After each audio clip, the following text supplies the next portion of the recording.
Hey BookTube! So I was just tagged by Steve Donahue to do the Boujee BookTubers Tag. This was created by Olive over at Book Olive.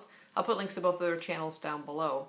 And there are 10 questions based on like the monetary value of books, how much we spend on books, basically that whole theme. So I'm just going to go ahead and get started. Number 1 is, what is your average monthly budget for books? I don't really set a budget for books. I just try to, kind of rein myself in a little bit. I'm a bit frugal for the most part. I don't go shopping a lot and spend a lot of money, so I probably spend more money on books than anything, but again, I'm not constantly out shopping. I mean, I'm in bookstores at least 5 days a week, and if you know, it's because that's my profession. I am a bookseller, but you kind of have to really watch yourself when you work in a bookstore, or your entire paycheck will go towards books. But I don't actually set myself a budget. I've never said, okay, this is how much, this dollar amount is all I'm allowed to spend per month. Just kind of self-consciously rein myself in, I guess. Number 2, what is the most you've ever spent in a bookstore? Maybe $75, I think, in one shopping trip. That's probably it. I think at that point I would be like, whoa, I feel like I'm spending too much. So I probably was around 75. Number 3, are you willing to pay full price for a brand new release, or will you wait until you have a coupon and there's a sale? I haven't paid full price for a book since 1985 when I first started working as a bookseller. You get an employee discount, so I've always been paying less than full price. And that continues today. So now I have 2 discounts at 2 different companies. My old company, Barnes & Noble, I have a lifetime discount. And my current store, Half Price Books, I get a discount as well. So yeah, I've never paid full price for books. Number 4, would you rather buy one new book or several less expensive used copies? I would rather have several less expensive used copies, for sure. More books, more reading. I don't need a brand new sparkly brand new copy. Number 5, what do you think is a reasonable price for a new hardback book, a paperback book, or an eBook? Yeah, the price of books I've seen steadily climbing since I first started in the book business, to the point of being quite ridiculous. And you get like $30, $40 hardcover books these days is absolutely insane. I think anywhere from 15 to 20, depending, of course, on the size of the book. If you get a skinny little hardcover, I don't expect to be paying $20, $25. So it should vary, but at least between 15 and 20.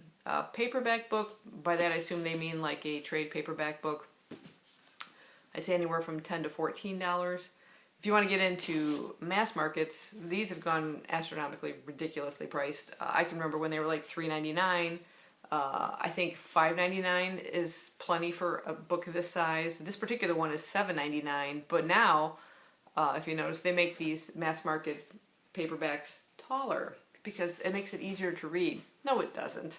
You want easier to read, a wider book is easier. Making it slightly taller only gives you more margins, I think, on the top, and those are now charging $9.99 for. So I think that's just absolutely ridiculous. Something along this line should be about anywhere from $3 to $5.99 is plenty. And as for ebooks, also the price of ebooks is ridiculous for something that's just electronic. It's a digital copy that you don't even own the rights to.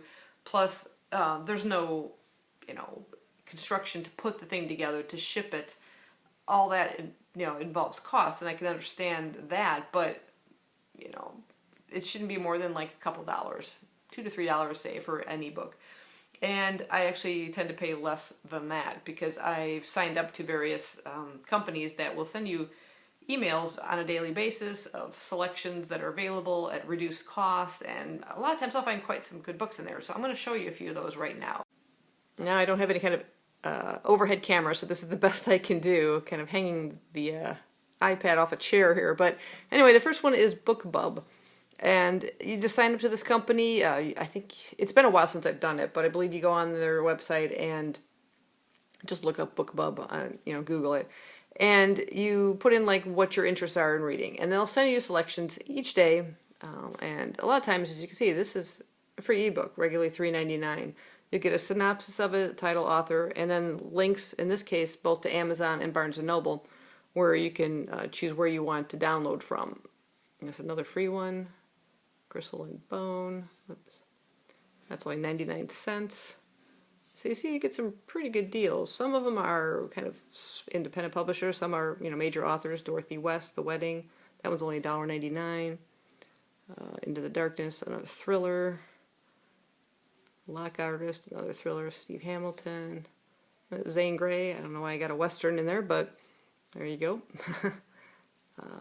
Another thriller. You got Khaled Hosseini and The Mountains Echoed. $1.99. Can't beat that. And all you do then is say, I'll just pick one here. I'm not going to actually buy it, but you just pick where you want to order it from, and I'm going to choose Amazon because their website's just better than Barnes & Noble, but depends on what reader you want to read it on. So mine will download right to my Kindle. You want to click on those to double check the price too, to see if it hasn't changed since the email was sent to you. That can occasionally happen, but for the most part it's usually right on, spot on. And then all I do is buy with one click. So it's signed up to my Amazon account already. Let me show you the other one I ordered. That is e-reader News Today. In that same situation, you sign up, you put your selections of what your interests are. For me, it's usually mystery, thriller. I think I have sci-fi in there somewhere too. But so yeah, you'll get a synopsis of the book, the current price, what the regular amount is, what the genre is, kind of its ratings on Amazon, and then you would just simply click on that item, confirm the price before you buy. I see some pretty interesting titles. And this is just today's, like T-Rexes and Tax Law. Book 1 of the Time-Traveling Taxman series. Okay, some of them are pretty strange, but yeah, there's a cute little cozy mystery, Dead Man and Doggy Delight. So yeah, that's basically where I download my ebooks through, or get my selections from. If I see something that pops up there that sounds interesting, I go ahead and download it. Question number 6. Is a signed book worth more to you? How about first edition?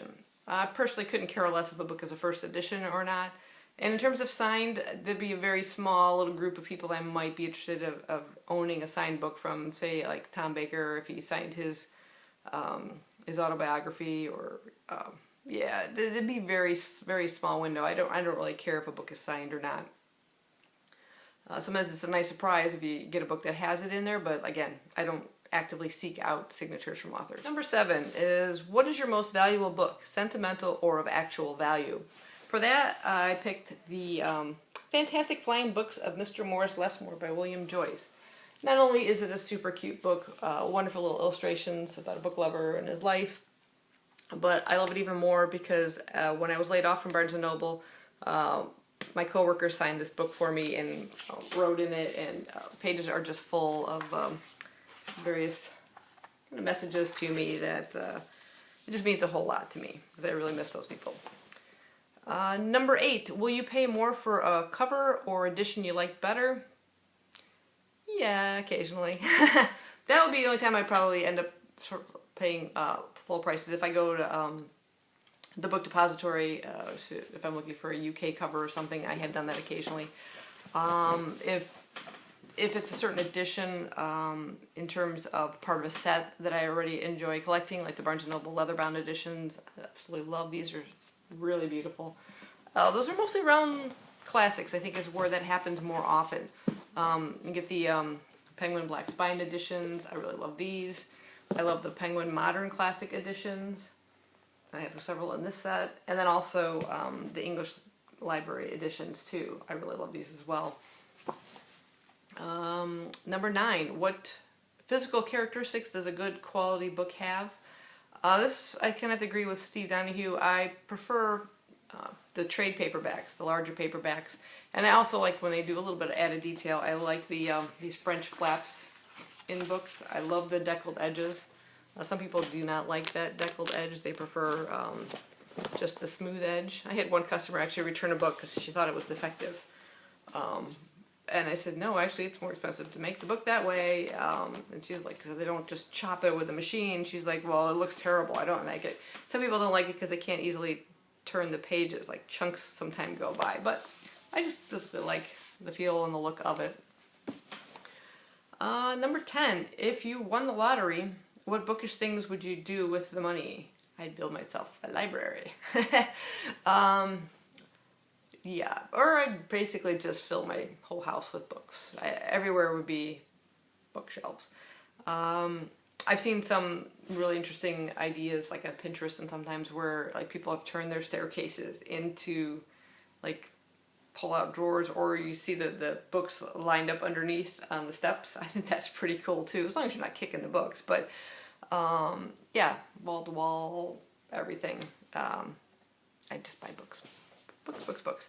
Bonus, give us an image, actual or mental, of your dream home library. I can't insert pictures again either, and I don't have anything physically drawn out, but I would just love a large room, probably nice tall ceilings, floor-to-ceiling shelves, a nice fireplace, cozy fireplace with comfortable seating around it. Maybe even a window seat would be nice too, on nice days.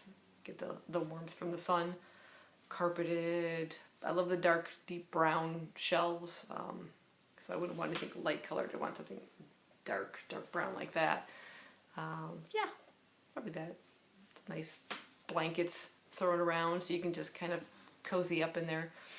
Yeah, so anyway, that is the Boujee book tag, BookTuber tag rather. And I've got several people I'm going to go ahead and tag. I will put links to their channels down below as well, so go and check them out.